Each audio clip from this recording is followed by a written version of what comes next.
மாண்புமிகு தமிழக முதல்வர் ஆணைக்கிணங்க, தமிழக ஊரக வளர்ச்சித்துறை அமைச்சர் ஐயா பெரியசாமி, பழனி சட்டமன்ற உறுப்பினர்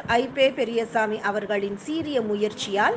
இன்று திண்டுக்கல் மாவட்டம் ஆத்தூர் வட்டம் சித்தையன்கோட்டை பேராட்சிக்கு உட்பட்ட அரசு துணை சுகாதார நிலையம் அருகில் பயணியர் நிழற்குடை அமைப்பதற்கான பூமி பூஜை இன்று நடந்தது. சித்தையன்கோட்டை பேருந்து நிலையம் கிளை நூலகம் அருகில் கலைஞர் நூற்றாண்டு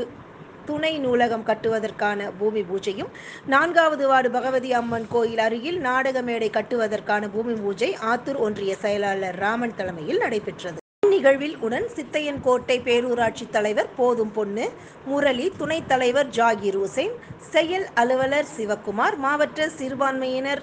நல அமைப்பாளர் ரஃபீக் மைதீன், வக்கீல் செல்ல மரக்காயர்,